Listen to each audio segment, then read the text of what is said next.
pense que vous voulez bien prendre vos places.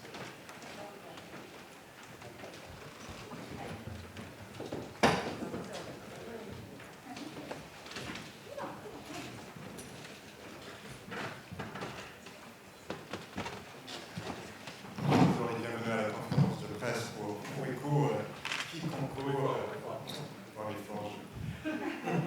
concourt en compétition au 74e Festival de Cannes. C'est sans doute un bon augure que la conférence de presse se passe sous le regard bienveillant de Spike Lee.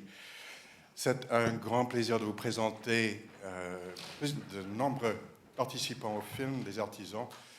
Je vais commencer à ma gauche avec les deux compositeurs, Mike et Fabian Kurzer, a.k.a. White and Spirit. Ce sont des collaborateurs expérimentés de Nabil, puisqu'ils ont plusieurs fois écrit la musique pour ces films. Pour faire changement, je pense que plutôt que pour respecter l'esprit collectif du film, plutôt que de présenter les comédiens moi-même, je leur demandais de nous dire leur nom et peut-être de dire une ou deux phrases sur eux-mêmes, de se présenter. Alors, à l'autre bout de la table, avec la comédienne Nouhaila Arif, pour débuter.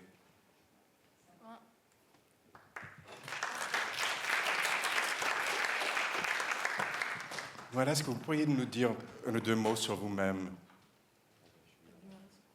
السلام عليكم كي دايرين لاباس المهم سميتي نهيلة عندي 21 عام كنقرا لانفيرمير دوزيام اني سو ان ارتيست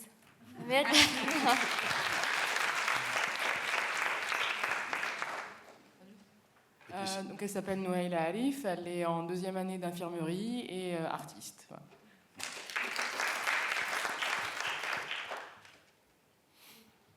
السلام عليكم مريم نقاش عندي دبلوم ديال ديزاين دانتيريور كنخدم في لي زار بلاستيك ومعكم اليوم هنا كارتيست. Maryam Nakash, elle a un diplôme de design d'intérieur, elle travaille aussi dans les arts plastiques et aujourd'hui en tant qu'artiste.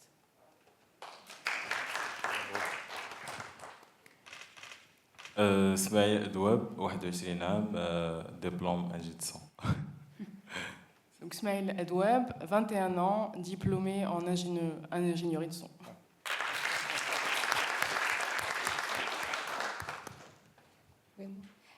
سامح بريكو عندي 22 عام ليسونسيي en génie mécanique. Anas. Bonjour à tous, je m'appelle Anas, je suis un artiste hip-hop et chef de projet Positive School à la Fondation Alizawa, au Centre culturel Les Étoiles. Je suis aussi directeur artistique au nouveau label créé par Nabil Ayouch et moi-même qui s'appelle New District et aujourd'hui parmi vous en tant qu'acteur professionnel. Merci.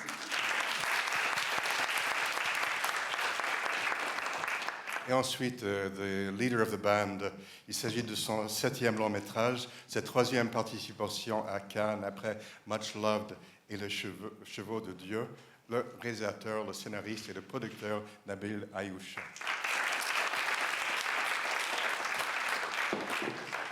Nabil, peut-être pour briser la glace, est-ce que vous pourriez nous parler de ce qu'était pour vous, dans votre jeunesse, le hip-hop et aussi les centres culturels? C'était une planche de salut, en fait, tout simplement, dans la petite ville de banlieue parisienne où j'ai grandi, à Sarcelles. Une espèce d'îlot de verdure au milieu des bars HLM, un endroit où j'ai pu guérir des blessures, où j'ai pu comprendre qui j'étais. J'ai pu aussi comprendre qu'avoir plusieurs identités, c'est pas une peine, c'est une richesse. Et j'ai pu, dans cette maison de la jeunesse et de la culture, apprendre les claquettes, apprendre la chorale, apprendre à chanter, à passer mes journées entières à la bibliothèque, à voir mes premiers concerts de musique. J'ai pu voir mes premiers films aussi, de Chaplin, Eisenstein, apprendre à parler de cinéma, apprendre à regarder le monde, à comprendre le monde, à avoir un point de vue. Et je pense que je ne serais pas réalisateur et devant vous aujourd'hui si je n'étais pas passé pendant quelques années dans cette maison de la culture. Et le hip-hop dans votre jeunesse? c'était cette époque dont je vous parle, début des années 80. C'était l'arrivée, en fait, des premiers sons hip-hop pour nous des États-Unis. Des gars comme Grandmaster Flash, comme Afrika Bambaataa. C'était les premiers mouvements de Smurf, de breakdance. Et tout ça était autour de moi, dans les rues de Sarcelles.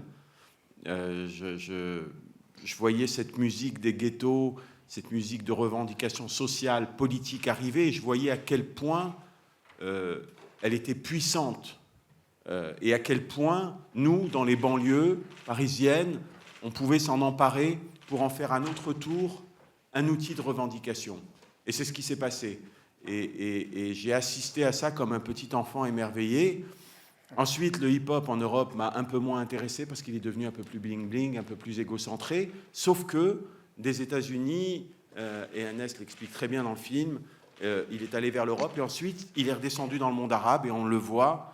Il s'est trouvé emparé par une génération de rappeurs qui ont beaucoup de talent un peu partout dans le monde arabe, au Maroc, et on a assisté il y a une dizaine d'années à la manière dont le hip-hop peut devenir une arme, peut devenir un moyen d'expression pour accompagner les grands changements. Et je trouve que c'est ce qui est beau, ce qui est fabuleux dans cette musique. Merci beaucoup. Excusez-moi, avant d'ouvrir le débat aux journalistes qui sont présents, je vous demanderai simplement de mettre les masques. Il y a les masques devant vous. Vous pouvez les enlever lorsque vous voulez intervenir. Merci beaucoup. On va servir d'exemple. Alors, il y a une question ici au milieu. Madame. Bonjour, Jehan Bougrine, VH Magazine Maroc. Bravo pour le film, c'est vibrant, c'est vivant, merci beaucoup. Moi, j'ai deux petites questions à Nabil Ayouch. Votre cinématographie, en général, vos films flirtent beaucoup avec le documentaire et le réel. Vous faites du documentaire, vous avez fait du documentaire aussi. Moi, je voulais savoir quelle est la part de la fiction et du réel dans ce film et pourquoi la fiction. Et le film, on dirait un morceau de rap, en fait, du début jusqu'à la fin. Comment vous avez travaillé le montage de ce film quel est votre rapport à la salle de montage? Merci. Alors,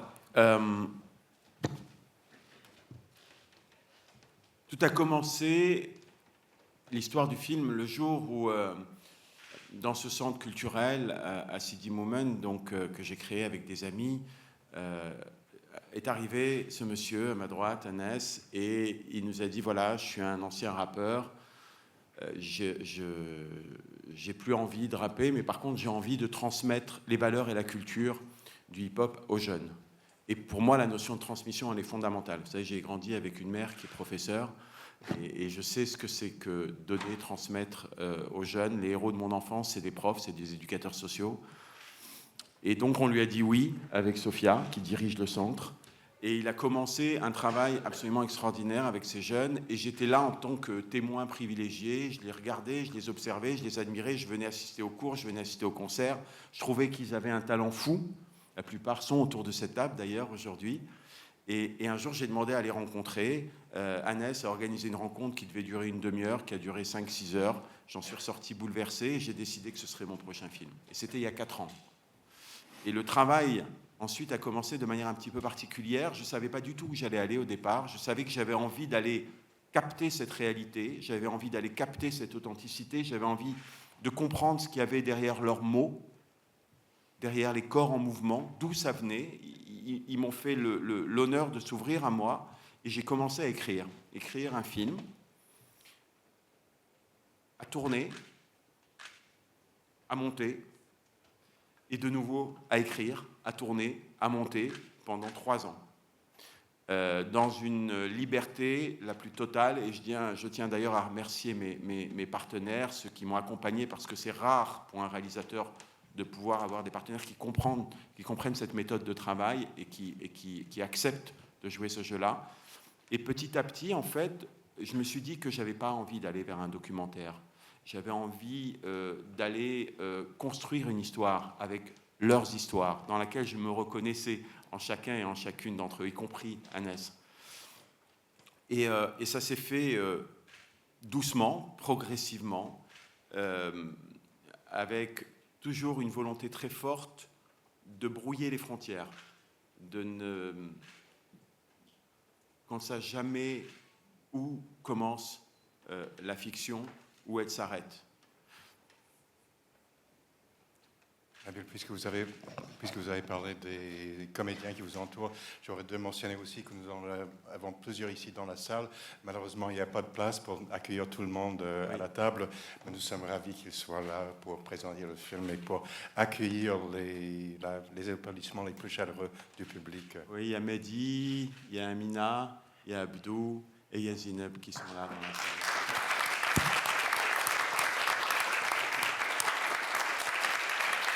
Bravo.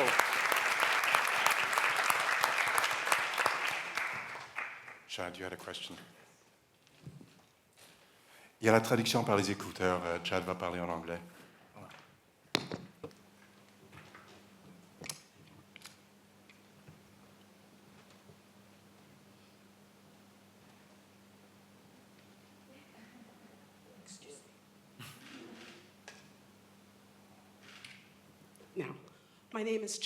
Je m'appelle Chaz, je représente le Chicago Sun-Times.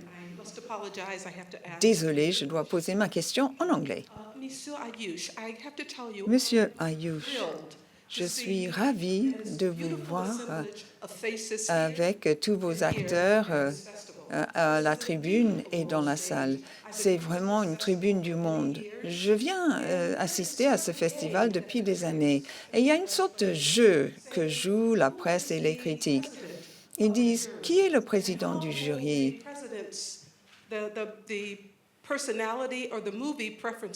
Quelles sont les préférences du président en termes du choix pour la Palme d'Or? C'est une année historique, notamment pour moi, à cause de Spike Lee, le premier afro-américain président du jury de Cannes depuis ses débuts. Et vous aussi, vous êtes ici en compétition. Comment est-ce que Spike Lee, en tant que président du jury, va apprécier votre film, à votre avis? Car votre film contient beaucoup de musique et aussi un message. Merci beaucoup et mes félicitations.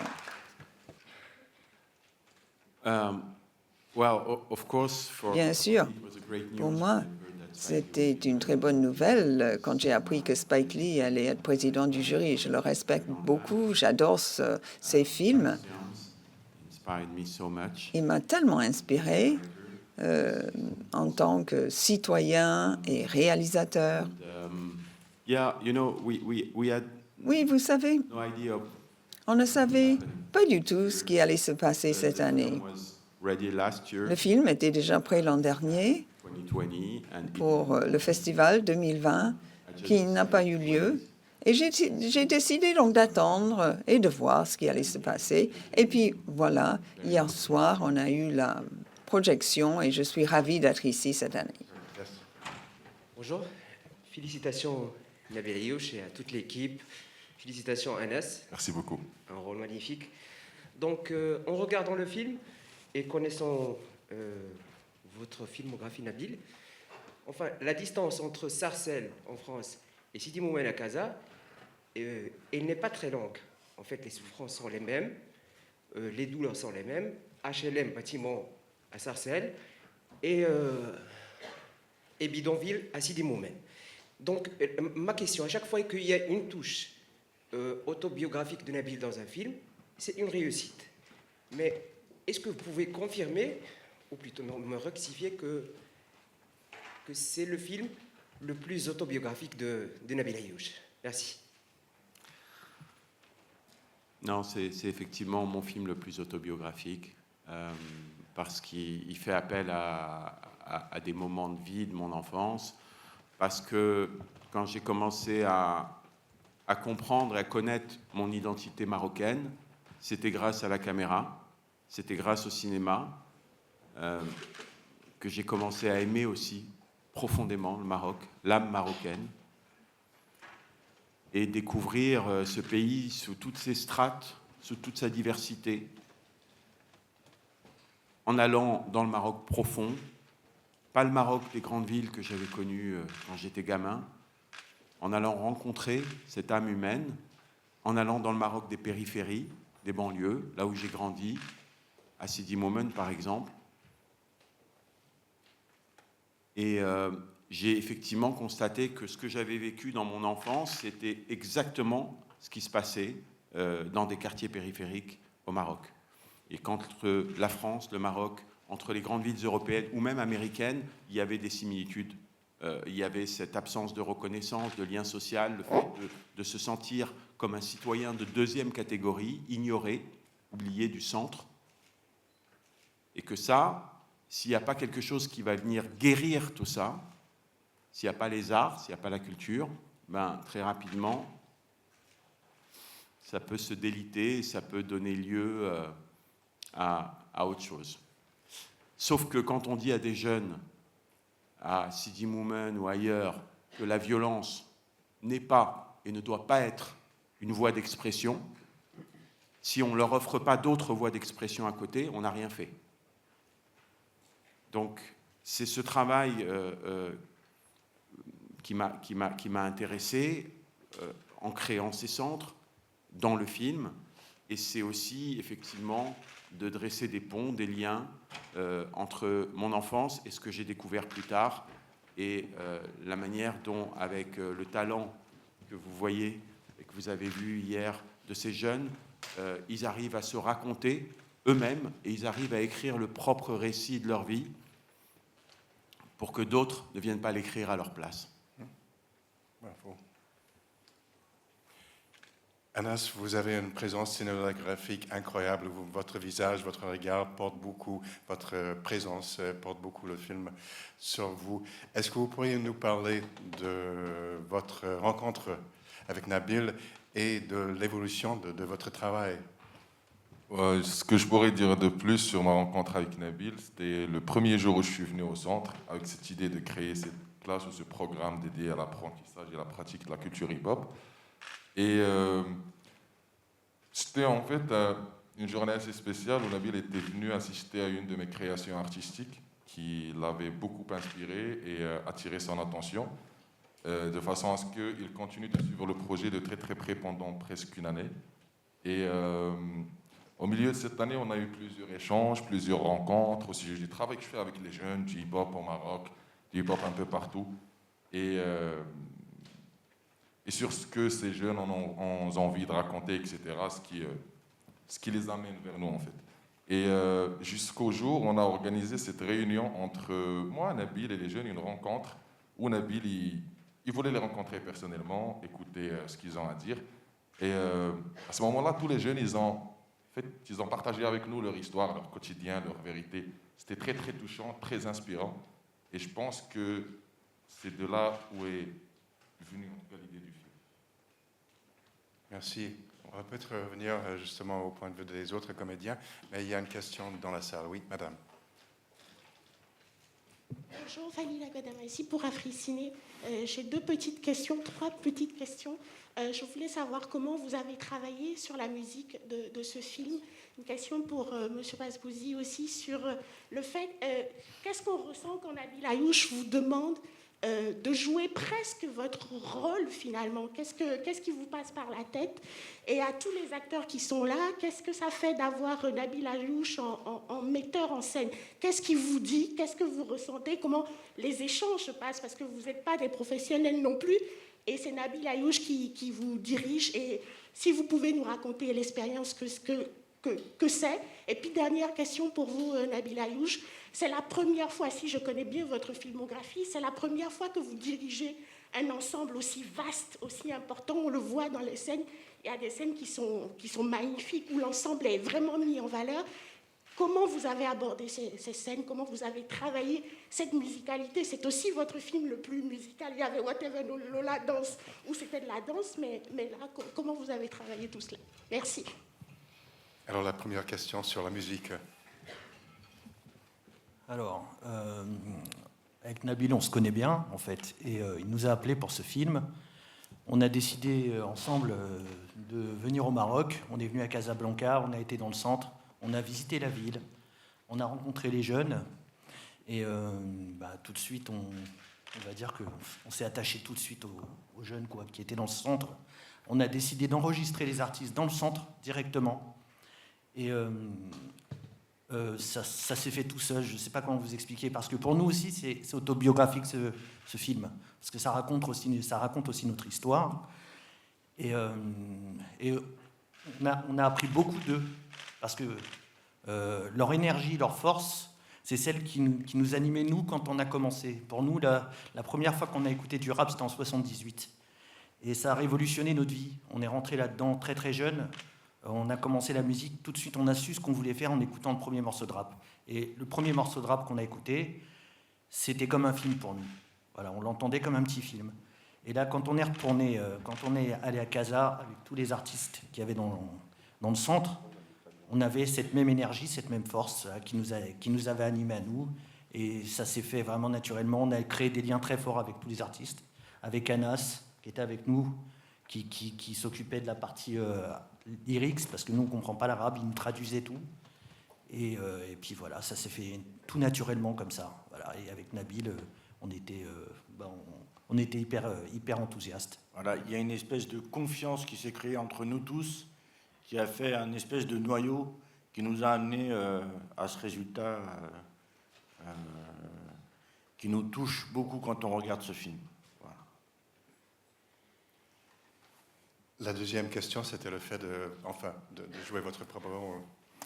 Écoutez, si vous voulez savoir ce que ça fait, le fait d'avoir cette proposition de la part de Nabil Ayouch de jouer dans ce film, c'est que déjà, peut-être ça m'a permis de faire... Je considère ce film comme le plus gros morceau de rap de toute ma carrière. Parce que pour moi-même, ça m'a permis à moi-même de m'exprimer, non pas aux jeunes. Et ça m'a juste permis de me rendre compte que j'avais toujours des choses à dire, moi qui croyais que j'avais tout dit avant. Merci. Ensuite, aux comédiens, sur cette expérience pour vous. كانت واحد الاكسبيريونس واعره بزاف، حيت اول مره غادي نخدم في شي فيلم وغادي نخدم الموسيقى ديالو وغادي نخدم انا واناس، حيت اناس ديجا كنا كنخدموا في لو سونتر ديجا بوزيتيف سكول. اي ابخي خدمنا داكشي ديال الموسيقى في الاسلام سواء في الالبوم ديال لو فيلم. اي كانت واحد الاكسبيريونس زوينه. C'était une expérience exceptionnelle pour lui, puisqu'en plus de faire du rap déjà au centre initialement, de travailler au studio avec Anas, il a eu l'opportunité pour la première fois donc, de participer avec un film, et donc avec Nabil Ayouch, et travailler non seulement en tant que comédien, mais aussi travailler sur la BO du film avec les artistes qui ont travaillé la musique, les slams, et toute cette partie artistique aussi qu'on voit dans le film. Est-ce que quelqu'un a quelque chose à ajouter? Non. Alors, la dernière partie de la question, c'était pour vous, Nabil. Sur le travail, d'abord, la première partie de votre question sur le travail musical, c'est vrai, comme l'ont dit Mike et Fabien, c'est la troisième fois qu'on collabore, après Les Chevaux de Dieu, après Match Love. Ils viennent du hip-hop, c'est leur vie. C'est l'origine de leur musique. J'ai beaucoup de respect pour eux, pour leur talent, pour leur travail. Et je leur ai demandé une seule chose pour venir créer la bande originale du film, produire les morceaux, c'est de venir à Sidi Moumen, au Maroc. Je ne voulais pas que ça se passe dans un studio à Paris. Ils m'ont dit oui immédiatement. Ils devaient venir 15 jours. Ils sont restés 2 mois et demi. Mais avec une force, une persévérance et une exigence de tous les instants. Ce qui a donné le travail que vous avez vu et écouté hier pendant le film. Et il y a eu, comme il disait aussi, tout un travail fait avec Anas et les jeunes pour écrire les textes, les paroles des morceaux, parce que, évidemment, il ne s'agissait pas d'aller venir plaquer des paroles sur chacun des moments du film où ça chantait. Il s'agissait d'aller chercher leurs mots, leurs paroles, leur vérité. Et donc ça, c'est un travail qu'ils ont fait en parallèle avec Anas et les jeunes. Sur les parties chorégraphiées, il y a eu aussi beaucoup de travail pour répéter les numéros de danse avec Khalid Benreb, qui est un chorégraphe que je connais depuis longtemps et avec qui j'avais fait des spectacles, j'avais mis en scène des spectacles vivants. Avec toujours cette volonté, en fait, dans ce film, d'aller chercher la forme, la proposition de cinéma. Parce que, oui, c'est un film musical, mais c'est aussi un film social et un film politique. Et j'avais envie de rester dans d'abord très proche d'eux, très proche des corps, très proche des visages, très proche des paroles. Et j'avais envie de rester dans une forme très naturaliste. Et là, se poser la question de savoir comment filmer le slam, comment filmer le rap, comment filmer la chorégraphie, la danse, en sortant des codes de la comédie musicale classique. Donc j'ai cherché. C'est ce que j'aime au cinéma, c'est creuser, comme un chercheur d'or. Et quand on creuse, on ne sait pas ce qu'on trouve, on ne sait pas quand est-ce qu'on le trouve. Et à un moment, ça apparaît. Et là, ça a duré 3 ans et demi. Et j'ai filmé beaucoup d'images avec mes directeurs de la photo, Virginie Surdej, Amine Messadi, juste pour voir, pour essayer d'appréhender tout ça et voir comment, entre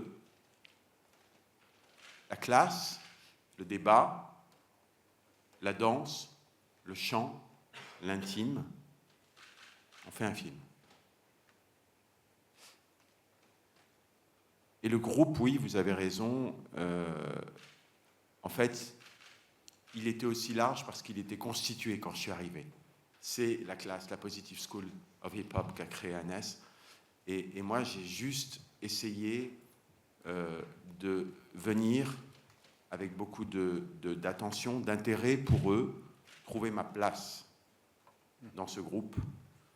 À un moment, je me suis dit, mais est-ce qu'il n'y a pas un ailleurs quelque part? Est-ce qu'il n'y a pas d'autres jeunes qui pourraient interpréter ces rôles? Mais en fait, ils étaient déjà là. Et c'est ça qui est beau dans cette classe, c'est qu'ils partagent une énergie depuis des années. Voilà. Et moi, j'essaye de venir et de trouver cette place au milieu de cette énergie. Nabil, vous avez parlé de l'importance de donner la parole à ces jeunes. Pourquoi c'est l'importance pour vous? Et aussi, les revendications de la jeunesse marocaine, qu'est-ce qu'il y a de particulier et qu'est-ce qu'il y a d'universel? C'est important, tout simplement parce que cette jeunesse, elle a des choses à dire, elle a des choses à raconter. Et sur des sujets que vous entendez dans le film, qui les hantent, qui les passionnent, qui les bouleversent, qui les font rêver aussi parfois. Et les questionnements de cette jeunesse, elle traverse les frontières. Elle ne s'arrête pas du tout aux frontières du Maroc. Je veux dire que ce soit à Casablanca, dans le Bronx, ou que ce soit à Kinshasa ou ailleurs, cette jeunesse, elle revendique un droit à dire, à raconter qui elle est, ce qui l'empêche parfois, ce qui la pousse parfois, et de trouver les outils, les moyens pour s'émanciper. Et c'est ça qui m'intéresse et qui me passionne dans le cinéma et puis particulièrement dans le hip-hop. Merci beaucoup. Il y a une question dans la salle. Bonjour, c'est Alicia Garcia de l'agence de presse espagnole EFE. Je voulais parler de ce que vous avez dit tout à l'heure sur les côtés politiques et sociaux du film, que c'est assez clair. Est-ce que la situation au Maroc, c'est exactement comme le film il montre, je veux dire, la lutte totale entre les gens et les plus âgés, la famille qui sont contre ce type de musique ou de culture, ou c'est un peu extrême pour exagérer un peu et montrer seulement une partie, je ne sais pas. Je voulais que vous racontiez un peu. Au Maroc, il y a de la complexité, un petit peu comme partout. Il y a des gens qui pensent que les arts et la culture sont une chose qui nous aide, qui nous élève, d'autres non. Un petit peu comme là où j'ai grandi, en banlieue parisienne, c'était pareil. J'ai vu la différence, en tout cas, entre ceux qui ont fréquenté ce type d'endroit que vous voyez dans le film, ce centre culturel et cette maison de la jeunesse et de la culture, où j'ai appris les arts, et ceux qui ne l'ont pas fréquenté. Et j'ai vu l'effet que ça a pu faire sur eux. Et j'ai vu aussi à Sidi Moumen des parents qui, au départ, étaient peut-être un peu méfiants parce qu'ils ne savaient pas ce que leurs enfants allaient apprendre derrière les murs, derrière les portes. Au bout d'un moment, grâce au travail formidable de toutes les équipes sur place, et notamment de cette jeune femme, Sophia, sa persévérance, je les ai vus venir rentrer dans le centre et regarder leurs enfants sur scène, chanter, danser, et être fiers d'eux. J'ai vu des lumières dans leurs yeux. Et cette fierté, elle était partagée aussi par leurs enfants. Et je peux vous assurer que ces jeunes qui sont passés par ce centre ne sont plus les mêmes. Le travail que fait Ahnès avec eux, avec les équipes, cette façon de transformer une rage en quelque chose de positif est très beau et change des vies, change des destins, que ce soit au Maroc ou ailleurs. Nabil, merci beaucoup pour ce magnifique film. Merci beaucoup d'être venu discuter avec nous. Bravo et merde pour la sortie.